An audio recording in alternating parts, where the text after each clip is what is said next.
Ladies and gentlemen, welcome back to Future Choice सास बहू और साजिश सेलिब्रेशंस। जी हाँ, जश्न जारी है।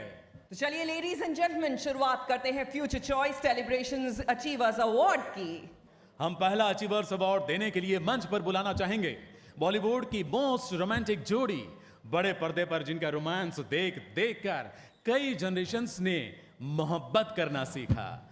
तो please welcome mister Shahrukh Khan and Kajol on the stage. जोरदार तालियों के साथ।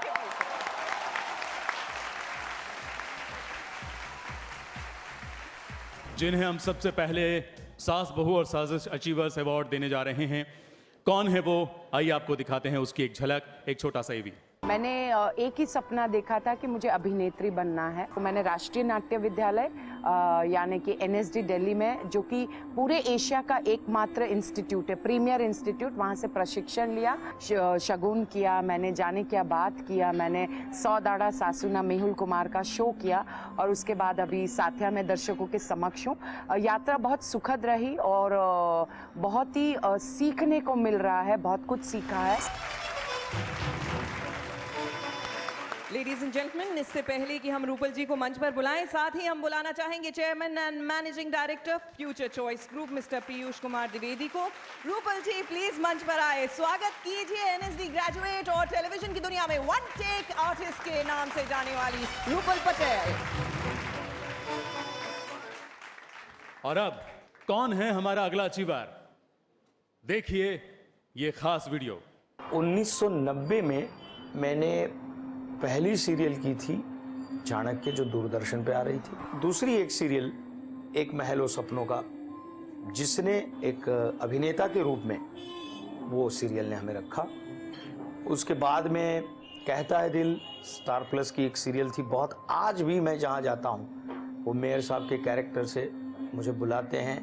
मैं आभारी हूँ टेलीविज़न का और टेलीविज़न इंडस्ट्री का कि मैं उनके कंधों पर हूँ। मनोज जोशी जी के साथ में हम बुलाना चाहेंगे मिसेस संगीता द्विवेदी जी को, जो डायरेक्टर है फ्यूचर चॉइस ग्रुप की। लेडीज एंड जेंटलमैन, स्वागत कीजिए चाणक्य नीति और अपने अभिनय की कला से लोगों का मार्गदर्शन करने वाले मनोज जोशी जी का।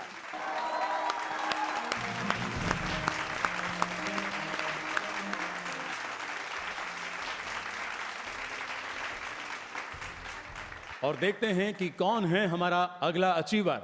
दुल्हन, जो कि मेरा आइकॉनिक शो था, बहुत अवार्ड्स मिले, तो उसमें जहाँ मैंने इतना रोया धोया है और इतना ड्रामा किया है, वहीं उसके बाद में जो मैंने कॉमेडी शोज़ किए, जैसे Mrs and mister Sharma Allahabad वाले, चिंटू चिंकी और एक बड़ी सी love story, comedy circus, they prepared me as an actor. Yeh Hai Mohabbatein की इशिता रमन भल्ला के किरदार ने उन्हें एक नई ऊंचाई दी।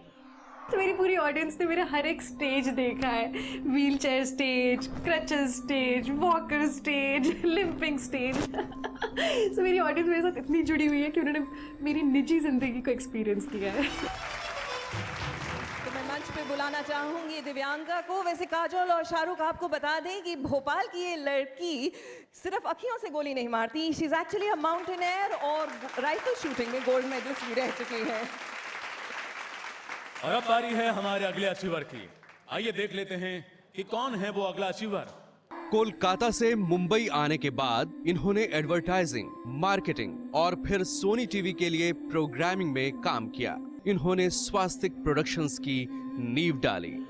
एक कंजॉइंट ट्विंस का आइडिया था जो इवेंचुअली मेरा पहला शो बना। तो 2007 में हमारा पहला शो अंबरधरा आया। तो वहाँ से अंबरधरा के बाद फिर मैंने बिल्कुल ही डिफरेंट जॉनर, एक माता की चौकी बोल के शो किया। तो फिर मैंने अगले जन्म मोहे बिटिया ही की, जो एक शो था, काफ़ी पॉपुलर शो था ZTV पे, वो वाला फिर किया। फिर मैंने फुलवा फूलन देवी के कहानी पे बनाई। अब तक के करियर में उनके लिए सबसे बड़ी चुनौती महाभारत का निर्माण रहा है। तो मंच पर बुलाना चाहेंगे महाभारत की महागाथा को एक नए अंदाज में पेश करने वाले सिद्धार्थ कुमार तिवारी को। प्लीज सिद्धार्थ आए।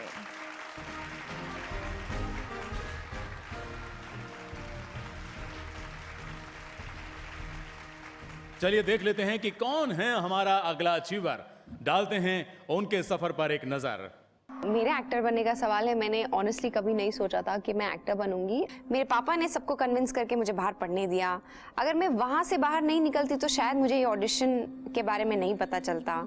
यहाँ आने के बाद चैनल के अपने एप्रीहेंशंस थे, वो चाहते थे कि कोई ज़्यादा सॉफ्ट लुकिंग फेस हो। मेरे फीचर्स शायद तब उनको बहुत शार्प लगे थे एंड आज मैं अक्षरा हूँ। तो स्वागत कीजिए हिना खान का।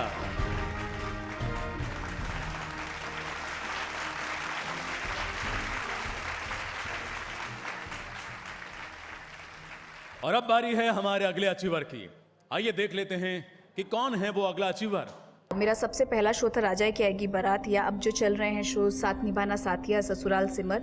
इन सब में जब मैंने पहला शो भी सोचा तो मेरा एक ही मोटिव था कि मैं ऐसे शोज बनाऊं जो लोग रिलेट कर सके। साथ निभाना साथिया मेरा पहला सक्सेसफुल शो है जिससे मुझे एज अ प्रोड्यूसर कह लें एक प्लेटफॉर्म मिला है। मेरे लिए तो आज भी हर दिन हर एपिसोड एक स्ट्रगल है जो इतना इंटरेस्टिंग बने कि लोग उससे अपनी नज़र ना हटा सकें।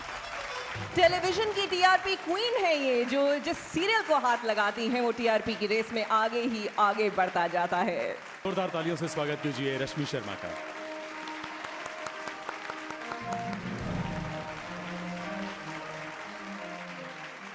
तो चलिए दिखाते हैं कि हमारे अगले अचीवर कौन हैं। देखिए, उनके सफर पर एक नजर डालिए। मैंने एक शो प्रोड्यूस और डायरेक्ट किया था, the great Indian laughter challenge, जो बहुत सक्सेसफुल हो गया था और इसके बाद एक पूरी कॉमेडी इंडस्ट्री खड़ी हो गई। और फिर एंडमॉल के साथ बिग बॉस ने दी धमाकेदार दस्तक। हमने उसको भी चैलेंज से we accepted the challenge and I think आप जैसे देख रहे हैं अभी ये 9 साल से चल रहा है शो। हम चाहेंगे कि दीपक स्टेज पर आए और ये अवार्ड एक्सेप्ट करें।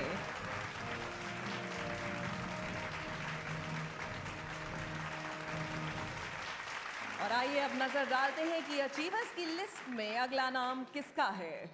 मेरी अगर करियर की शुरुआत और जहाँ से मेरा हाई है वो कसौटी जिंदगी के का ही रहा है, तो वहाँ से मुझे लगता है कि that is a turning point कि मैं कसौटी में आई। और एक पॉइंट ऐसा हुआ जब, क्योंकि नंबर 1 था 27 रेटिंग पे और मेरे पास कसौटी और कहीं किसी रोज था और हमने उसको बीट किया था। निवेदिता बासु ने सीरियल्स के अलावा फिल्मों में भी बतौर क्रिएटिव डायरेक्टर काम किया है। तो I think what drives me today is my ambition and my profession and I am known for it.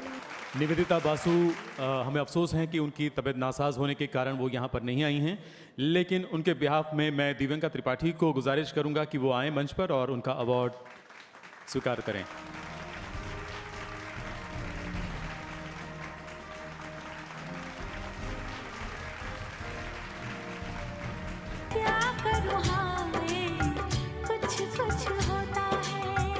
क्या रिश्ता है तुम्हारा गंगा से?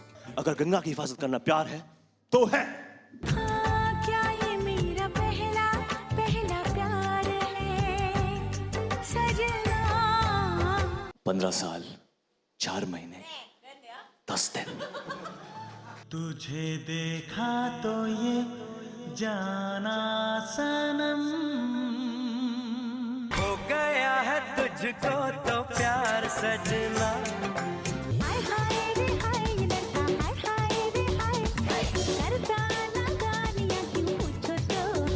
रंग दे तुम है गेरुआ, राधे की दिल से है दुआ।